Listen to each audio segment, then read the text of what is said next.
Hi there and welcome to Hyundai Power Products. My name is Adrian and today we're going to look at this petrol-powered water pump.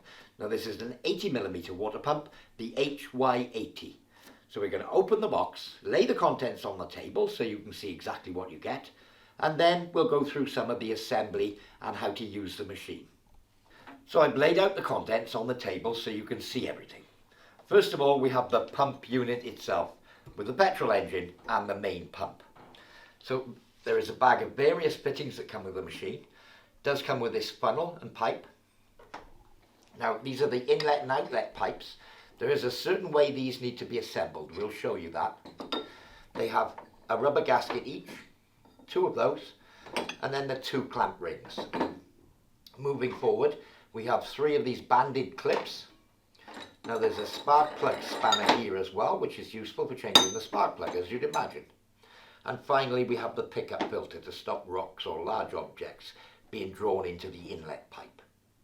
We'll go through the assembly of all this at a later point, but what I will do is bring your attention to the user manual. Now I do strongly recommend that you read the user manual thoroughly before use. So a common question I get asked is, why isn't it pumping? Typically the problem with that is either down to priming it, or it's down to the way it's assembled with air leaks on the joints. So it's important to get this put together correctly. So on each of these inlets and outlets we have exactly the same fitting. So we'll take our clamp ring, we'll fit the pipe down into there. Now this is the important bit. This rubber gasket goes in here. Okay, I'll just push that down into the bottom. So what happens here is when I tighten up this clamp ring onto the pump, this ring seals up any air gaps between the outlet and the pump itself. Okay, so with that done, I'll just offer it up, line it up clockwise, just a few turns, and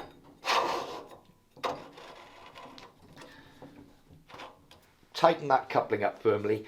We won't have any air leaks there now. So I've done exactly the same here on the inlet.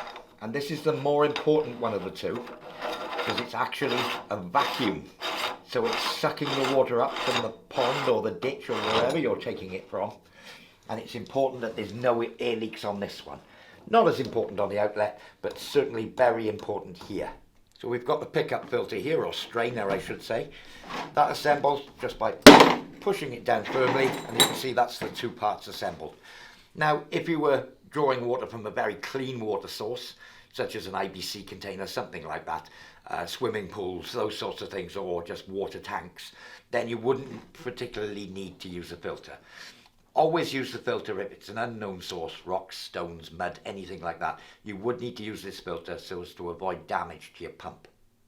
So as you can see, I've placed one of the clips here, just about 25-30mm back from the end of the pipe. So this is the vacuum pipe, this large green pipe, and we need to insert it on here fully. So it's going to be tricky. I mean, this is a one-time job. I'm not going to push it fully on here, but sometimes you'll find it simpler to take the fitting off. Let me just remove that. I'll just take the pipe off there temporarily.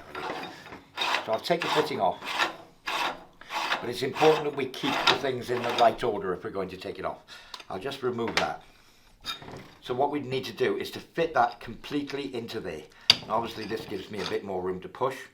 And you can find, sometimes if we're on a nice surface, something that's not going to damage, and push it down into place. Sometimes a little bit of domestic dishwashing liquid will work as well, just to get it started and push it fully down. So as you can see with this design of clamp, it is designed to go in these grooves, yeah?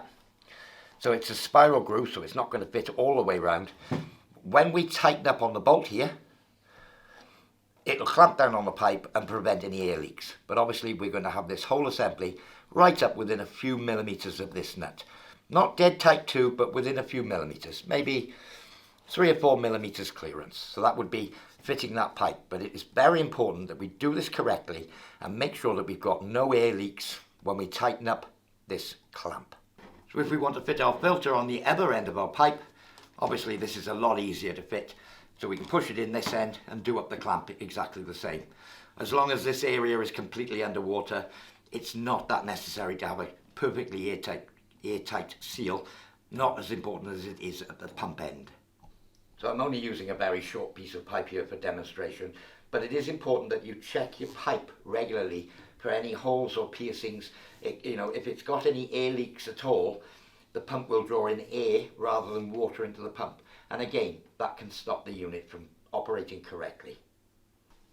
So with the outlet hose, exactly the same setup. It's far easier to fit. You would put your groove or your clamp here, let it fit roughly into the serrations that are in the body of the pump underneath, and then we can tighten up on the clamp and make sure that that's got a good seal as well. Obviously it's not critical for the operation of the pump, but the better the seal, the less water leaks you'll get at this point. So the next thing we're going to need to do is to put engine oil in the unit. So these units do come with a low oil protection circuit, which will kill the spark if the oil falls too low, or the oil level. So the oil filler is here. Again, just unscrew it anti-clockwise. You see it's got a little dipstick.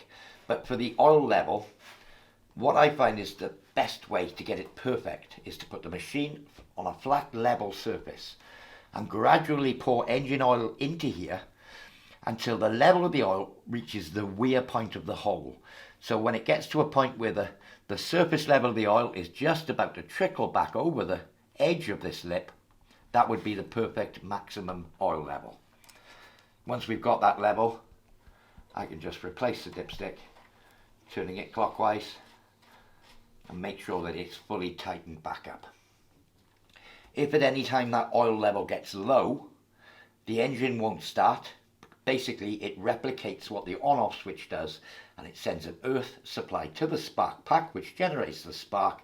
If there's an earth on it, no spark, engine stops or won't start.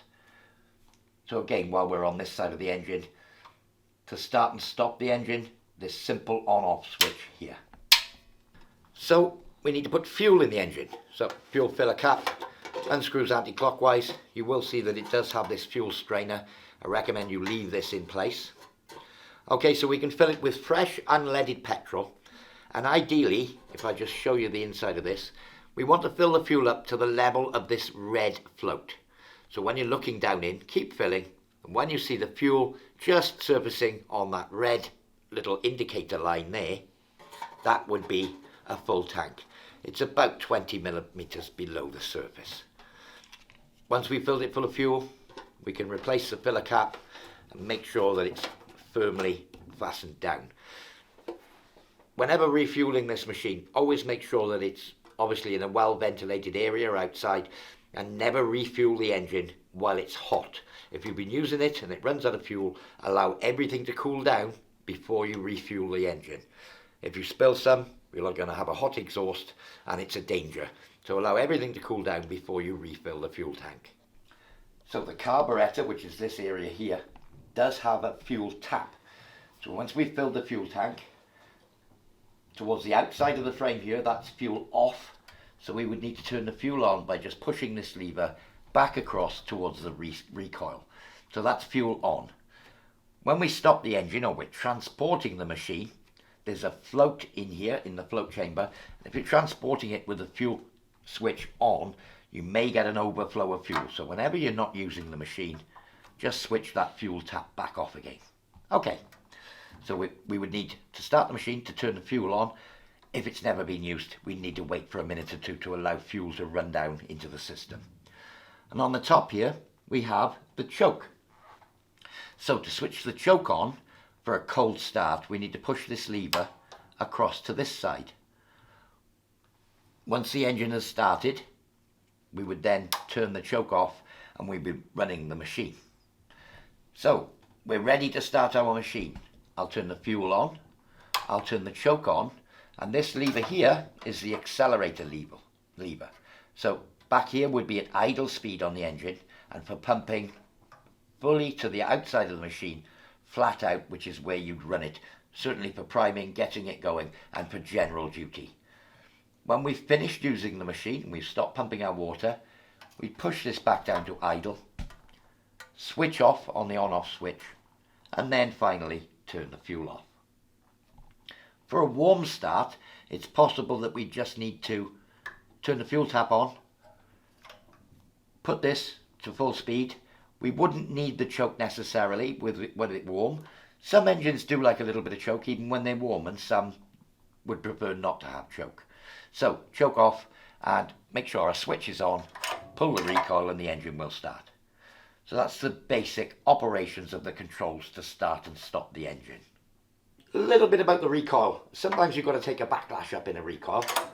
That's only pulled out a little way and I can feel it's locked. That's actually okay. If I pull it a little more, okay, it's locked. So sometimes if you pull out a little bit, what I would do is get the recoil, pull it out until you feel resistance. That's the perfect spot. Let it back in and then pull the engine to start it. There's no fuel in this engine at present. So once we've got our engine running, we've got our pickup pipe down in our pond with the end fully submerged. We know we've got no leaks and our lay flat hose is connected to the outlet running to wherever we want to discharge the pump. We'll need to prime the pump. So I unscrew this plug on the top of the pump and you're going to need, I would say, 3 litres of water approximately.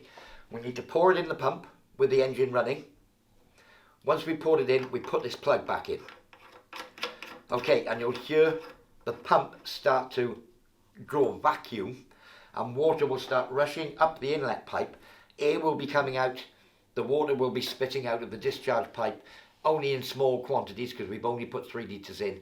But once it's got primed, depending on how high the pump is above your water source, once it's primed, off it'll go and it will discharge at full volume.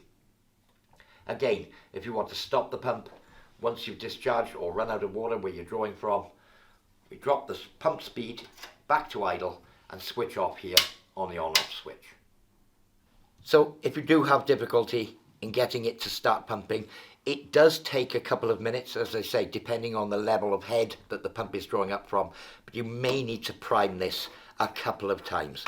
So typically a bucket of clean water from the source of water. If you have a bucket with a good lip, pour it into the top of the pump. When you hear an engine tone change as if the engine is coming into load, that would be the vacuum coming up. That's the point at which you just pop that plug back in.